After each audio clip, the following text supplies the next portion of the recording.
Hello friend, DD কোচিংয়ে সকলকে স্বাগত।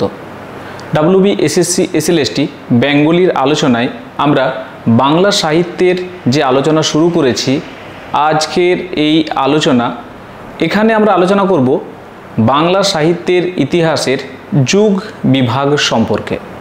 দেখো, আমরা যেহেতু বাংলা সাহিত্যের ইতিহাস আলোচনা করছি, সেই জন্য আমাদের প্রত্যেকের কাছে বাংলা সাহিত্যের যে যুগ বিভাগটি রয়েছে সেটির সঠিক ধারণা থাকা প্রয়োজন। কারণ এই যুগ বিভাগ অনুসারে আমরা পরপর বিভিন্ন যে টপিকগুলো রয়েছে, অর্থাৎ চর্যাপদ থেকে শ্রীকৃষ্ণ কীর্তন, তারপর ধীরে ধীরে মঙ্গল কাব্য, অনুবাদ সাহিত্য এবং আধুনিক যুগে গিয়ে আমরা বিভিন্ন সাহিত্যিক এবং তাদের যে রচনা, এই সমস্ত কিছু আমরা আলোচনা করব। তো তার একটা যে ধারাবাহিকতা রয়েছে, অর্থাৎ এটা আমরা নিজেরা তৈরি করছি না, অর্থাৎ বাংলা সাহিত্য যখন থেকে তার সূচনা হয়েছে, সেই শুরু থেকে বাংলা সাহিত্য কিভাবে ধীরে ধীরে তার উন্নতি ঘটছে, অর্থাৎ এগিয়ে যাচ্ছে, এইভাবে আমরা বিভিন্ন যে সৃষ্টি পাচ্ছি, সেই সৃষ্টি বা স্রষ্টাকে পাচ্ছি, এই সমস্ত বিষয় সম্পর্কে একটা সুষ্ঠু ধারণা থাকা প্রয়োজন। শুধুমাত্র আমি হঠাৎ করে রবীন্দ্রনাথ ঠাকুর শুরু করলাম, তার রচনাগুলো পড়লাম, আমরা বাংলা সাহিত্যকে ঠিকঠাকভাবে জানলাম না, অথচ সাহিত্যের ছাত্রছাত্রীদের এগুলো কিন্তু ঠিক নয়। সেই কারণে আমরা যেহেতু বাংলা সাহিত্যের সমগ্র আলোচনা করতে চলেছি, আমরা ছোট ছোট এক একটা পার্টে এইভাবে তোমাদের সামনে ভিডিওগুলো উপস্থাপন করছি, যেখানে আমরা বিভিন্ন তথ্য তোমাদের দিতে চাইছি। সেই তথ্যের সমবেত একটা ধারা, যেটা দ্বারা তোমার সম্পূর্ণ হবে বাংলা সাহিত্যের এই ইতিহাসের পদচারণা।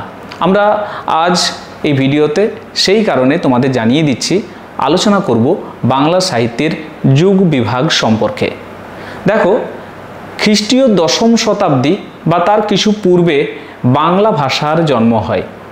সেই শুরু থেকে আজ পর্যন্ত বাংলা ভাষার এই সমগ্র সময়কালকে 3টি যুগে ভাগ করা হয়: প্রাচীন যুগ, মধ্যযুগ, আধুনিক যুগ।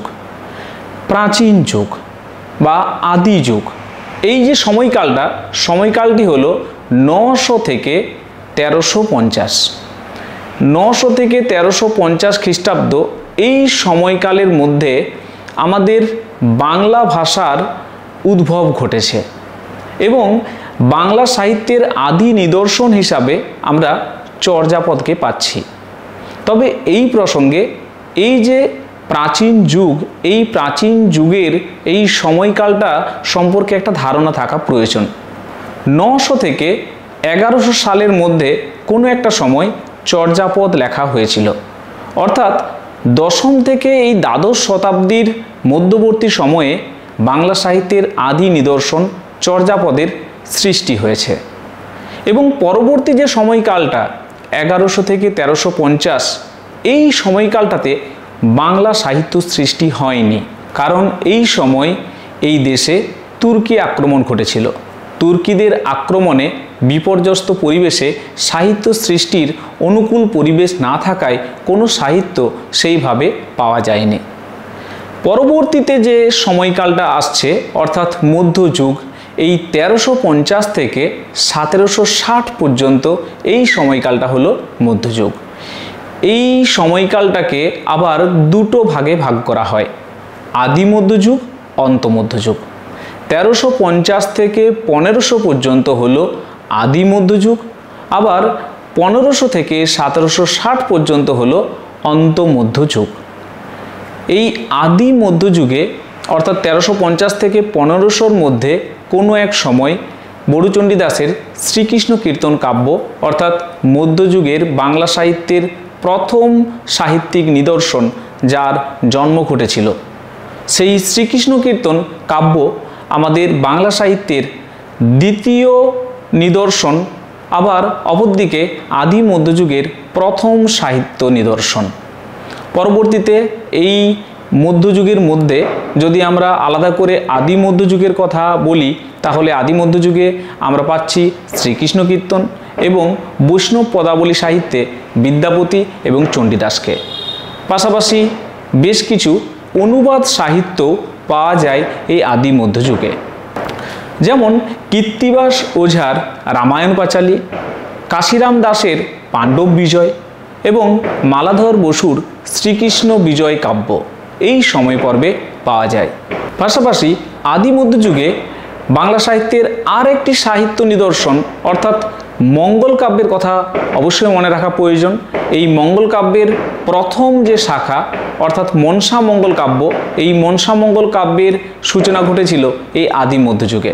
পরবর্তীতে অন্তমধ্যযুগ, এই অন্তমধ্যযুগে আমরা দেখতে পাই বাংলা সাহিত্যের এই বৈষ্ণব পদাবলী ধারার পরবর্তীতে জ্ঞানদাস, গোবিন্দ দাস এবং আরও অন্যান্য বৈষ্ণব পদকর্তাদের। পরবর্তীতে মঙ্গল কাব্য, সেই মঙ্গল কাব্যের চণ্ডীমঙ্গল, ধর্মমঙ্গল কাব্য এবং পরবর্তীতে ভারতচন্দ্রের অন্নদামঙ্গল কাব্য এই সময় পর্বে পাওয়া গেছে। অন্তমধ্যযুগে অনুবাদ সাহিত্য, জীবনী সাহিত্য, শাক্ত পদাবলী, শিবায়ন কাব্য, নাথ সাহিত্য এই সমস্ত কাব্যগুলোর সূচনা ঘটেছিল এই অন্তমধ্যযুগে। এরপর আসে আধুনিক যুগ। আধুনিক যুগ শুরু হয় ভারতচন্দ্রের মৃত্যুর পর থেকে অর্থাৎ 1760 থেকে। এই 1760 থেকে আজ পর্যন্ত এই যে সময় পর্ব, এটিকে বাংলা সাহিত্যের ইতিহাসে বলা হয় আধুনিক যুগ। Serampore mission, Fort William College, পরবর্তীতে বিভিন্ন যে সাহিত্যিক তাদের মধ্যে অন্যতম বঙ্কিমচন্দ্র চট্টোপাধ্যায়, মাইকেল মধুসূদন দত্ত, দীনবন্ধু মিত্র, গিরিশচন্দ্র ঘোষ নাট্য সাহিত্যে এবং পাশাপাশি কাব্য কবিতায় একাধিক কবির আবির্ভাব এবং পরবর্তীতে রবীন্দ্র সাহিত্য। রবীন্দ্র সাহিত্যের পরবর্তী পর্যায়ে আজ পর্যন্ত এভাবেই বাংলা সাহিত্য ধীরে ধীরে এগিয়ে চলেছে। তো এই হলো বাংলা সাহিত্যের যুগ বিভাগ। এই যুগ বিভাগটা প্রত্যেকের মাথার মধ্যে অবশ্যই থাকা প্রয়োজন, কারণ এই যুগ বিভাগ অনুসারে আমরা বাংলা সাহিত্যকে জানব, চিনব এবং ধীরে ধীরে প্রত্যেকটা টপিক আমরা আলোচনা করব। তো এই ছিল আজকের আলোচনা। যদি আলোচনাটা ভালো লাগে তাহলে অবশ্যই লাইক এবং বন্ধুদের মধ্যে শেয়ার করো। পাশাপাশি তোমাদের যদি কোনো কিছু এই সম্পর্কিত কোনো তথ্য দেওয়ার থাকে বা তোমাদের এই আলোচনাগুলো কেমন লাগছে তোমরা অবশ্যই কমেন্টে জানাবে। এইভাবে আমরা প্রত্যেকটা টপিক প্রায় প্রতিদিন ধরতে পারো 2-3টে এইভাবে ছোট ছোট টপিকের মাধ্যমে তোমাদের বাংলা সাহিত্যের ইতিহাসটাকে সম্পূর্ণরূপে তোমাদের সামনে তুলে ধরব। তো এইভাবেই আমরা তোমাদের সাথে আছি। তোমরাও তোমাদের পড়াশোনাটাকে এগিয়ে নিয়ে যাও। আমরা অতি শীঘ্রই বাংলা ব্যাকরণ, সেই বাংলা ব্যাকরণের ক্লাস তোমাদের জন্য নিয়ে আসছি। আমরা অবশ্যই আমাদের টেলিগ্রাম গ্রুপে জানিয়ে দেব কবে কখন বাংলা ব্যাকরণের ক্লাস শুরু হবে। আমরা চেষ্টা করছি বাংলা ব্যাকরণের ক্লাসগুলোকে লাইভ ক্লাস হিসাবে নিয়ে আসার এবং পাশাপাশি মক টেস্ট, একটু আলোচনাটা এগিয়ে যাক, তারপর mock test, live mock test তোমাদের সামনে আমরা নিয়ে আসছি। তো এই সমস্ত বিষয়গুলোর তোমরা দিনক্ষণ সমস্ত কিছু জানতে পারবে আমাদের টেলিগ্রাম গ্রুপে। সেই জন্য প্রত্যেককে বলবো আমাদের যে টেলিগ্রাম গ্রুপ, যার লিঙ্ক আমাদের এই ভিডিও নিচে ডেসক্রিপশানে আমরা দিয়ে দিচ্ছি, সেখান থেকে তোমরা ওই টেলিগ্রাম গ্রুপে জয়েন করে যাও, যাতে আমাদের সাথে অনেক বেশি কানেক্ট থাকতে পারো। আমরা কবে কোন বিষয়ে আলোচনা করব এবং পরবর্তীতে সমস্ত কিছু আমরা এক কথায় ওই টেলিগ্রাম গ্রুপের মাধ্যমে তোমাদের জানাবো। তো সেই জন্য তোমাদের প্রত্যেককে বলবো অবশ্যই আমাদের টেলিগ্রাম গ্রুপে জয়েন হয়ে যাও। ভালো থাকো, পড়াশোনাতে থাকো। ধন্যবাদ।